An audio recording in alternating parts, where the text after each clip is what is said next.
Today in Luther's Kitchen, I'm making apple crostata. And to start with, I'm using super cold unsalted butter, and I'm cutting kind of skinny slices so that I can make strips and then cut them into tiny squares. It's really important that you try not to handle the butter too much with your hands, because the heat of your hands is going to melt the butter, and the key to a nice flaky crostata dough is to have nice little pieces of butter still intact in your dough. So once I've got my butter into tiny pieces, I actually pop the cutting board back in the fridge until I'm ready to continue on. And plus I want it to firm up again before I mix it with the flour. I'm using Granny Smith apples, but you can use any firm apple. Fuji apples also work okay in a crostata, and I'm peeling them. I'm going to pop the top off, which is actually super easy to do and fun, and I do the same thing on the bottom. And then I'm going to cut the apple into pieces that are about 1/2 inch thick.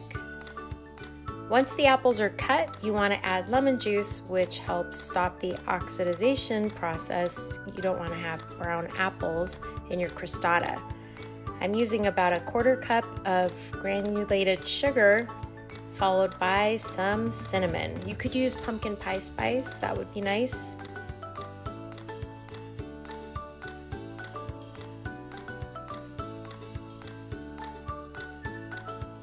In the bowl of a food processor, and I'm using one that's fitted with a dough attachment, but you could just use the blade.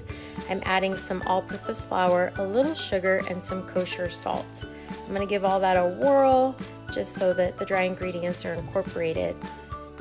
Now to the bowl, I pull out that super cold butter, and I want to pulse the butter with the flour mixture just until the flour is coating all the butter.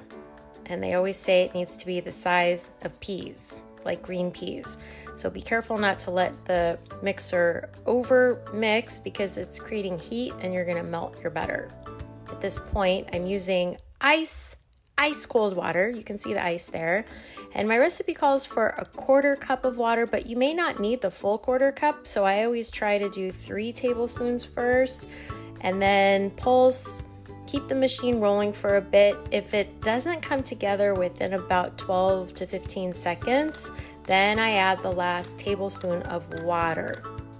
That way I don't put too much water in, but I also don't want the machine to run forever because it's going to melt the butter. So the last tablespoon of ice cold water goes in, and now within about 12-ish seconds, the mixture should come together in one ball. And it happens all at once. It's really cool. Once your mixture is all together, carefully pull it out of the bowl and place it on a piece of parchment paper, and just kind of use your hands to form it into a flat disc. Use the parchment paper to cover it so that you can pop it in the fridge or the freezer if you're short on time. But if you pop it in the fridge, it should be chilled in a couple hours. Once it's chilled, you want to start rolling it out. And I use a rolling pin to start with, but if my dough looks like it's gonna be a bit sticky, or if it starts sticking to the rolling pin, then I'm gonna put another piece of parchment paper on top. That allows the rolling pin not to stick to the dough. And I wanna roll this to about the size of the parchment paper. Once my dough is rolled out, I'm gonna add my filling, and I'm gonna be careful not to include all the juice that has formed, because I don't want the bottom of my crostata dough to be soggy. So all my apples go in.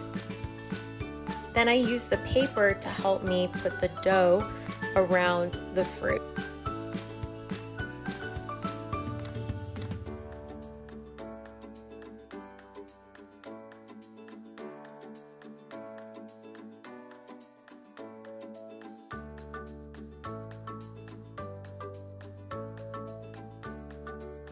I'm applying some egg wash, followed by sanding sugar, just thick cut sanding sugar. And I'm preheated my oven to 400 degrees. My crostata goes in for about 10 minutes before I put a piece of foil on top, just kind of tented, because I don't want the apple in the center to burn.